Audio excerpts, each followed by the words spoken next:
श्रुति ने तैयार होकर स्वयं को आईने में निहारा। शाम के 6 बज रहे थे। उसका और रवि का आज पिक्चर देखने का प्रोग्राम था। आज बहुत दिनों बाद उसने रवि से पिक्चर देखने का आग्रह किया था, जिसे रवि ने बिना किसी नान नुकुर के मान भी लिया था। इससे पहले जब भी श्रुति ने बाहर घूमने की इच्छा व्यक्त की, रवि ने सदैव कोई न कोई बहाना बनाया था। इसी कारण आज श्रुति प्रसन्न थी, किंतु ज्यों-ज्यों समय बीत रहा था उसका मन बेचैन हो रहा था।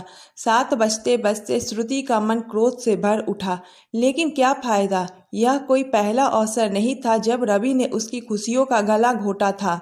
वह तो पहले दिन से ही ऐसा करता आया था। अनायास ही उसकी आंखों में आंसू छलछला आए।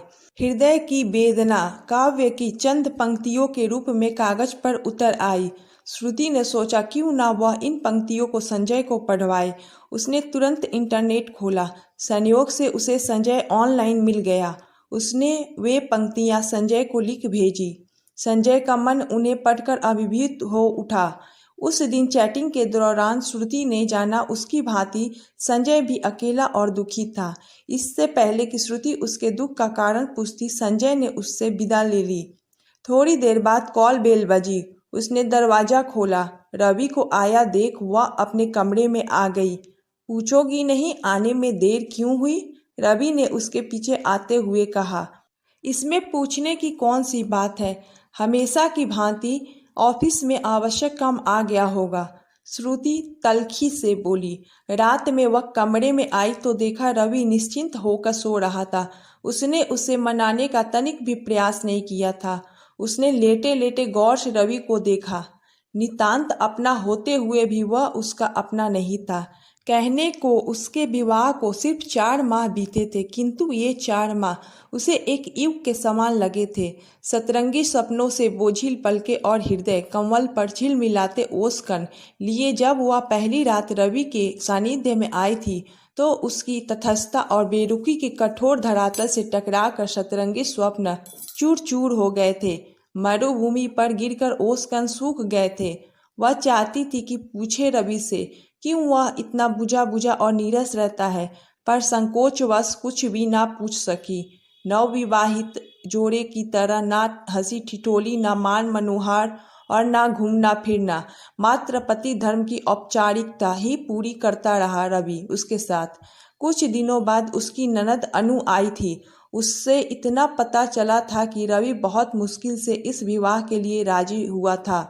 रवि और श्रुति के पिता मित्र थे। श्रुति के शांत स्वभाव और घर के काम काज में निपुण होने के कारण वह उसे काफ़ी पसंद करते थे और अपने घर की बहू बनाना चाहते थे। उन्होंने रवि से उसकी राय पूछी तो रवि ने इनकार करते हुए कहा था, नहीं पापा, मुझे ऐसी घरेलू लड़की से शादी नहीं करनी है, इस आधुनिक युग में जिसकी पहचान ही रसोई हो।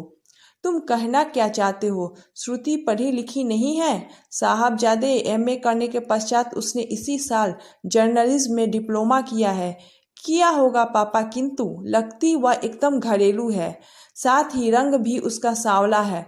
पापा, मैं ऐसी लड़की से विवाह करना चाहता हूँ जो खूबसूरत और स्मार्ट हो, मेरे सर्कल में भली भांति मूव कर सके, जिसमें कुछ अलग हट कर हो, जो उसके व्यक्तित्व की पहचान हो। बेटा, श्रुति और उसका परिवार हमारा देखा भला है।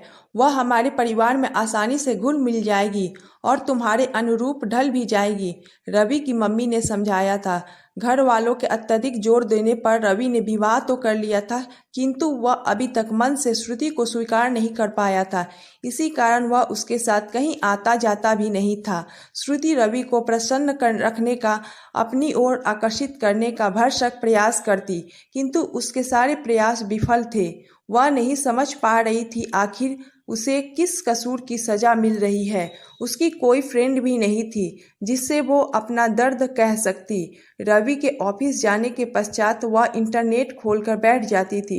इंटरनेट पर ही उसकी मुलाकात संजय से हुई और वह उसका अच्छा नेट फ्रेंड बन गया था। श्रुति की भांति उसकी भी साहित्य में रुचि थी। जब मन अशांत होता तो अक्सर वह संजय से मन की बात कह देती थी। अपनी लिखी रचनाएं भी वह उसे पढ़वाती। संजय द्वारा प्रोत्साहित होकर श्रुति वे रचनाएं विभिन्न पत्रिकाओं में भेजने लगी थी। अभी हाल ही में उसकी पहली कहानी देश की जानी मानी पत्रिका में छपी थी, किंतु उसने रवि को इस बारे में कभी कुछ नहीं बताया। रवि की व्यस्त जिंदगी में उसके लिए कोई जगह नहीं थी। एक दिन रवि के घनिष्ठ मित्र प्रशांत ने रवि से कहा, यार तू इतनी देर तक ऑफिस में बैठा काम करता रहता है और श्रुति घर में प्रतीक्षा करती रहती है, कुछ तो उसकी भावनाओं का ख्याल कर। रवि ने एक ठंडी सांस भरी। क्या ख्याल करूं? जबरन थोपे हुए रिश्ते जिंदगी पर एक बड़ा बोझ होते हैं प्रशांत, जिन्हें निभाने में कितनी घुटन होती है, इसका एहसास तुम्हें नहीं हो सकता। तुम्हें जीवन में सब कुछ मिला, दोस्त जिससे प्यार करते थे, विवाह भी उसी से हुआ, किंतु मुझे क्या मिला? जिंदगी की सबसे बड़ी बाजी हार गया मैं। प्रशांत बोला, मैं जानता हूँ तुमने जीवन में चोट खाई है, किंतु परिस्थितियों से समझौता करने में ही भलाई है। जो नहीं मिला उसका अफसोस करने से बेहतर है जो कुछ हमारे पास है उसी में सुख तलाशा जाए। श्रुति में ऐसा कुछ भी नहीं जो मुझे उसके साथ बांध सके। आजकल पढ़ी लिखी लड़कियां घर के कामकाज तक ही सीमित नहीं होती, उसमें दूसरे गुण भी होते हैं जो उनका व्यक्तित्व निखारते हैं। तुम कैसे कह सकते हो कि श्रुति में कोई गुण नहीं? तुम उससे मतलब ही कितना रखते हो? रवि, सच तो यह है कि तुम श्रुति में चारू को तलाश रहे हो, इसलिए उसके गुण देखना ही नहीं चाहते। प्रशांत चला गया, किंतु रवि को बेचैन कर गया।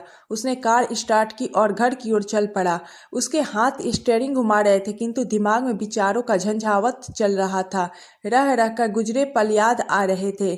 उन दिनों वह MBA कर रहा था। एक दिन वह कार से पापा के ऑफिस जा रहा था। रात भर तेज बारिश होने के कारण सड़क पर जगह जगह पानी था। जो ही उसकी कार ने दाईं ओर टर्न लिया, उसे एक तेज चीख सुनाई दी। रवि ने घबराकर ब्रेक लगा दिया। सड़क के किनारे एक लड़की खड़ी आग्नेय नेत्रों से घूसे घूर रही थी। सड़क को क्या अपने बाप की जागीर समझ रखा है? गाड़ी देखकर नहीं चला सकते? आंखें हैं या बटन? सारे कपड़े खराब कर दिए। Oh, I am very sorry. Sorry my foot. लड़की ने मुंह बिचकाया। रवि ऑफिस पहुंचा। जैसे ही वह पापा के केबिन में घुसा, आश्चर्यचकित रह गया। सामने वही लड़की खड़ी पापा से बातें कर रही थी। उसे वह देख बोली, ओह तुम यहाँ भी आ गए? सर, यही है वह स्टूपिड जिसने मेरे कपड़े खराब कर दिए। यह स्टूपिड मेरा बेटा है। अब तुम अपना काम करो। सकपकाई सी वह बाहर चली गई। रवि जब बाहर निकला, उसके समीप आकर वह बोली, सॉरी, मुझे पता नहीं था आप सर के। कोई बात नहीं, मुझे रवि कहते हैं। मैं चारू, आपकी कंपनी में टाइपिस्ट हूँ। मुस्कुराते हुए उसने रवि से हाथ मिलाया। रवि को उसकी यह बेबाकी भा गई। पहली नज़र में ही उसे वह अच्छी लगी थी। अब वह अक्सर ऑफिस आकर चारू से मिलने लगा था। धीरे धीरे रवि और चारू का प्रेम परवान चढ़ने लगा।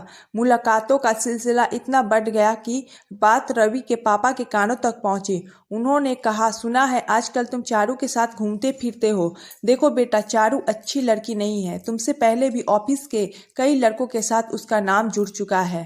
पापा, लोग तो किसी के बारे में कुछ भी कहते हैं। मैं लोगों की परवाह नहीं करता। मैं चारू से प्यार करता हूँ और उसी से शादी करूंगा। पापा का चेहरा क्रोध से तमतमा उठा था। दृढ़ स्वर में वह बोले थे, देखो यह करियर बनाने का समय है। अपने पैरों पर खड़े हो जाओ, फिर शादी की बात करना। रवि ने पापा की बात पर ध्यान नहीं दिया, किंतु कुछ दिनों बाद चारू ने शहर के एक बड़े बिजनेसमैन के बेटे से शादी कर ली। रवि का दिल टूट गया। उसे चारू से बेवफाई की उम्मीद नहीं थी। MBA करने के बाद उसे मुंबई में नौकरी मिली। 2 साल बाद पापा ने जबरन श्रुति से उसका विवाह कर दिया। सोचते सोचते घर आ गया। घर में प्रशांत और उसकी पत्नी को देख वह हैरान हो उठा। तुम लोग यूं अचानक? आज कोई खास बात है क्या? किस दुनिया में खोए रहते हो? भैया, आज श्रुति का जन्मदिन है। रवि खामोश रहा, किंतु प्रशांत के जाते ही श्रुति पर बरस पड़ा। मुझे सुबह नहीं बता सकती थी आज तुम्हारा जन्मदिन है? दूसरों के सामने अपमानित करके क्या साबित करना चाहती हो? मैं तुम्हारी उपेक्षा करता हूँ, तुम पर जुल्म करता हूँ? श्रुति चुपचाप वहां से चली गई। उस रात वह सोचती रही, क्या उसकी सादगी, उसका सांवला रंग उसके लिए अभिशाप है? क्या उसे पति का प्यार कभी नसीब नहीं होगा? रवि सुंदर पत्नी चाहता था, तो उसने माँ बाप की इच्छा के आगे घुटने क्यों टेके? क्या सारी जिंदगी उसे घुट घुट कर जीना होगा? नहीं, उसे जॉब करनी चाहिए। संजय कई बार उसे जॉब करने की सलाह दे चुका था। अगले दिन दोपहर में श्रुति संजय के साथ चैटिंग करने बैठी तो उसने कहा, संजय क्या तुम जॉब दिलवाने में मेरी मदद कर सकते हो? तुम चिंता मत करो, अपनी कंपनी में ही तुम्हें लगवा दूंगा। कल शाम तुम्हें मुझे चाइनीज रेस्टोरेंट में मिलो। किंतु मैं तुम्हें पहचानूंगा कैसे? मैं गुलाबी सूट पहनकर आऊंगी, श्रुति बोली। अगले दिन चाइनीज रेस्टोरेंट पहुंचने पर श्रुति का मन घबरा रहा था, किंतु जॉब की खातिर उसे संजय से मिलना ही था। संजय ने बताया हॉल में वह 5 नंबर की टेबल पर बैठा होगा। श्रुति करीब पहुंचकर बोली, हेलो। चेयर पर बैठा व्यक्ति जैसे ही मुड़ा, उसे देख श्रुति चिहुक उठी, रवि तुम? अचरज से रवि की आंखें फैल गईं। कठोर स्वर में वह बोला, श्रुति तुम यहाँ क्यों आई हो? मैं जॉब के सिलसिले में अपने नेट फ्रेंड से मिलने आई हूँ, घबराहट में वह बोली। प्रशांत जो रवि के साथ वहां आया था, श्रुति की वह बात सुनकर बोला, भाभी क्या आप अपने नाम से चैटिंग करती? नहीं, सुरभि के नाम से। क्या? रवि का मुंह खुला रह गया। तुम्हारे उस नेट फ्रेंड का नाम क्या है? संजय। श्रुति के बोलते ही प्रशांत खिलखिलाकर हंस पड़ा। भाभी कुछ समझी आप? आपका रवि ही आपका नेट फ्रेंड संजय है। जिस तरह आप नाम बदल कर चैटिंग करती रहीं, उसी तरह रवि भी संजय के नाम से आपसे चैटिंग करता रहा। यह भी खूब रही, अनजाने में ही सही, तुम दोनों ने एक दूसरे से अपने दिल की बात तो कही। प्रशांत ने सबके लिए मंचूरियन ऑर्डर करके कहा, चैटिंग के माध्यम से तुम दोनों एक दूसरे को समझे। रवि, तुमने सुरभि को कभी नहीं देखा था, किंतु तुम उसकी साहित्यिक प्रतिभा से प्रभावित थे।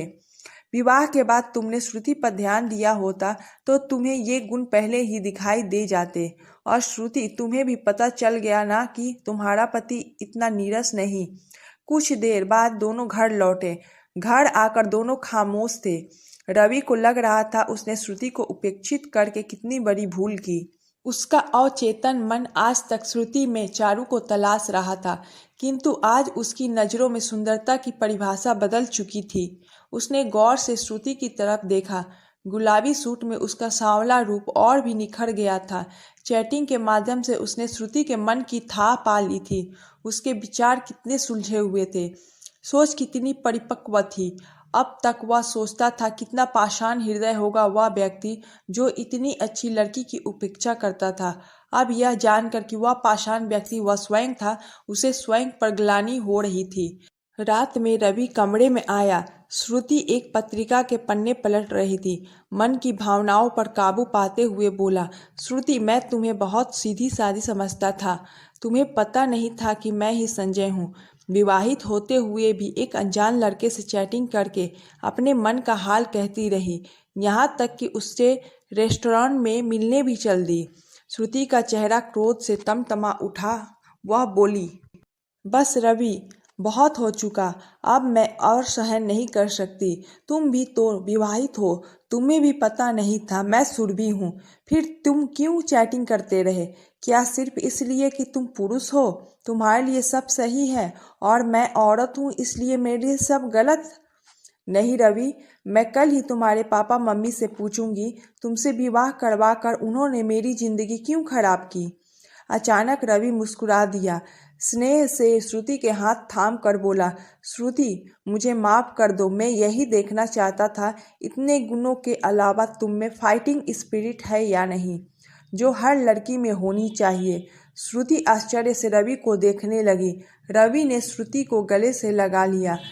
श्रुति की आंखों में सतरंगी स्वप्न झिलमिला उठे। कल तक वह रवि से कितनी दूर थी और आज कितनी पास आ गई थी।